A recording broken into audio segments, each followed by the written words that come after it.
Some passengers were transferred from the laid-up IMM ships. Eva Hart and her family were originally booked on the Philadelphia. We were booked in a ship called the Philadelphia. And this cold strike came and she didn't sail. And we were then offered a berth in the Titanic, which absolutely delighted my father. I thought it was wonderful. The whole world was talking about that ship. And my mother had this dreadful premonition. She'd never had one before and she never had one after. But she said, no, we can't do this. It's quite wrong. Something dreadful will happen. And I tell you what the sort of woman she was. She'd got both feet on the ground, and for her to behave like that was absolutely unbelievable to everyone. But she just had that premonition. I was 7. I'd read there was a big ship. It didn't really convey as much to us as it did to my parents, obviously.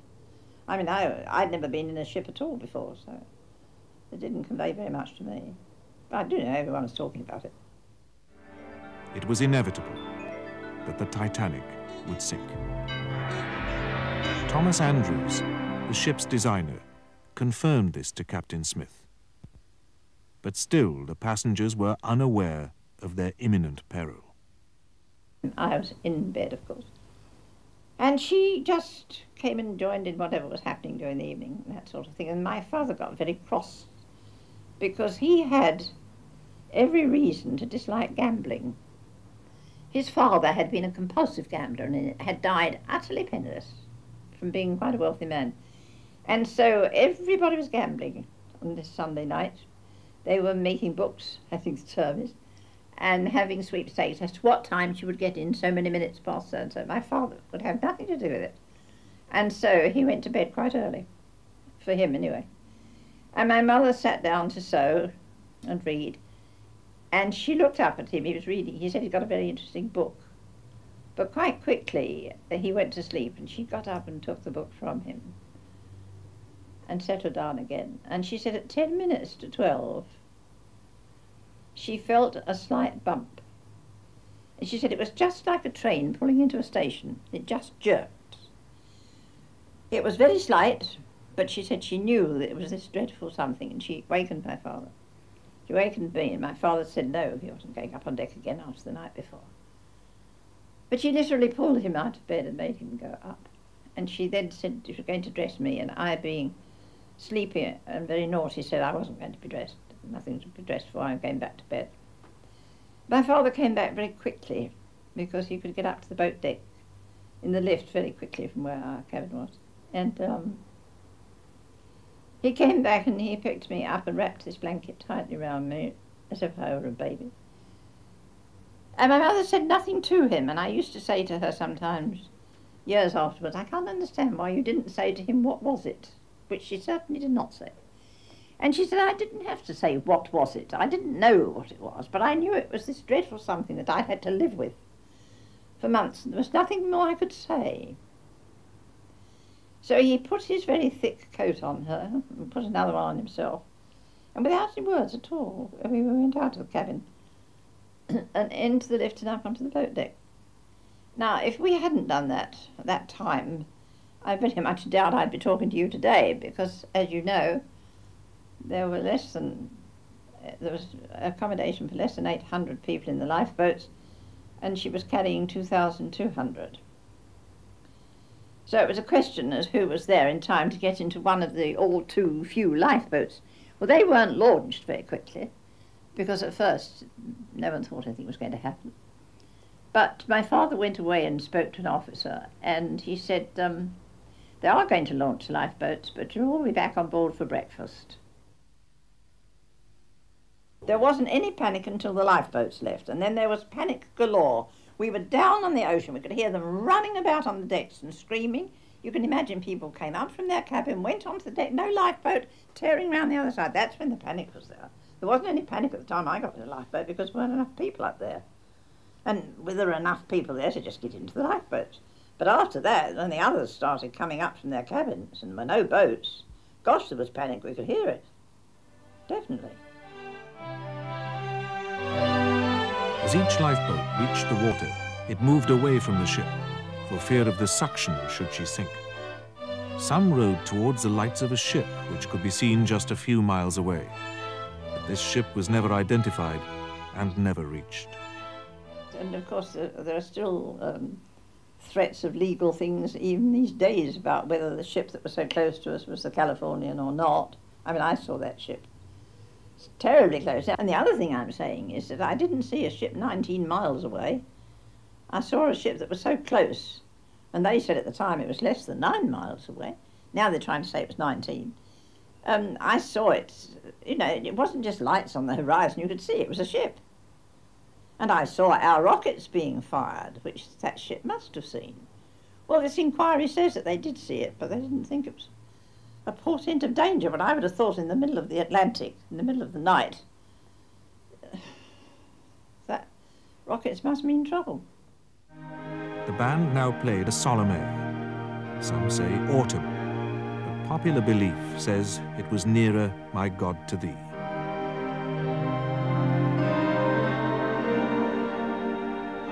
Well, there's no question about the fact that they played, and there's no question about the fact that after we were down on the water and they were playing, they played one version of the hymn, Nearer My God to Thee, of which there are 3. I've had this out so many times. And the one they played was the one that was played in church some months after, when I was with my grandmother, and I was so frightened I came out of church, I ran out. I knew the tune so well. But they won't have it, the Americans won't have it. People say, no, no, it's not, it was just ragtime, but it wasn't. The visible part of the ship apparently settled back slightly before it, too, disappeared beneath the sea. It was this settling that indicated the ship had broken in two. And we rowed away from the ship as fast as we could, because one has to do that, because I believe the suction when a vessel goes down is absolutely enormous. And we rowed away, and I didn't close my eyes at all. I saw that ship sink. And I saw that ship break in half. And for so many years, people have argued with me about that. But now at last, it has been proven beyond all doubt that she did break in half. I know she did, I saw her. And the forepart went down nose first, and the stern of that ship stood up in the water for quite a long time, or it seemed a long time to me, and then keeled over. And we heard the dreadful sound of people drowning, which was, oh, unbelievable. And then, because our lifeboat was so full, so overfull, the officers called all the boats together and transshipped some of us. 1 in that boat, and 2 in that, and 3 in that, and I got separated from my mother. And that was the most terrifying thing to happen to a child. But the most dreadful sound of all is the sound of people drowning. The screams. Absolutely ghastly. My mother used to say sometimes, she couldn't get me to talk about it for years, but if ever anyone did talk to me and I said that, she used to say yes. But do you remember the silence that followed it? And that's quite right. It's as the whole world stood still that night. Once the lights had gone, the ship had gone, the sound had gone. Oh, it was dreadful. Dreadful. Now there was nothing to do but wait for rescue. Among those standing on the upturned boat was Harold Bride, the wireless operator, who confirmed to his companions that the Carpathia was on her way. At 3:30 a.m., she was sighted on the horizon, firing rockets, and at 4:30 she was on the sea. The Carpathia arrived with the dawn, and by 8:30 had taken on board 705 survivors and 14 lifeboats, the rest being set adrift. And we were picked up, as you know, in the morning by this little ship, the Carpathia, and the rescue of people from lifeboats in mid-ocean is quite a terrifying thing.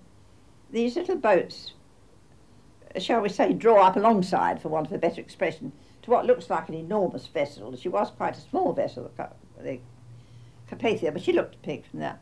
And then how do you get on board? You don't have a gangplank like you do when you're ashore. And so they opened a sort of, I don't know whether the word is right, a hatch in the side of the ship where the luggage used to be laid.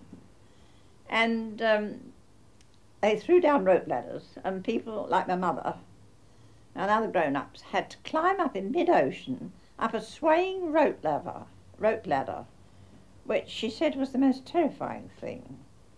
A sailor behind sort of holding on.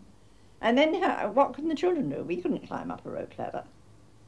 So they got these big luggage nets, and the mesh is very wide apart. It's quite a big mesh.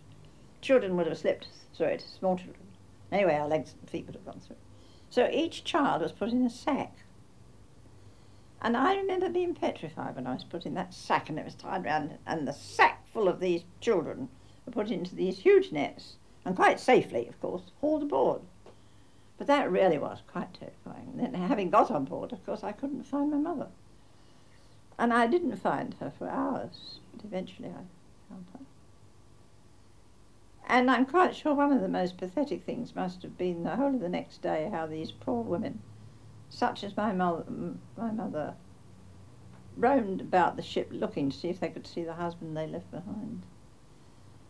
But no one found anyone. A silver memorial plaque has been left on the wreck as a mark of respect and to honour her as an official grave to the hundreds who perished with her, and as a tribute to a disaster which should never have happened. I entirely agree with my dear Dr. Ballard's words. He said the whole thing was a tribute to man's arrogance, and I agree with that. That man can be so arrogant as to build something and claim that it is undestroyable, if you like. It's the most arrogant thing to say. True, if the Titanic had struck rocks or a tempest and storm and sunk, that would be one thing, but this was a ship that needn't have had any loss of lives. That, I think, is the most dreadful part of it. And as I say, all these years later, this interest is profound. And it's because there was no need for anyone to die. No one should have died. Had she had enough lifeboats with 2.5 hours and a very smooth sea, nobody would have died. And one life is worth more than the whole ship, surely. That is what I saw, that is what I remember. And there are hardly any of us now to share this memory, of course. I'm the only living survivor now that can remember it and get about, so to speak. I don't think there's anyone that can really tell the whole story of it, except myself.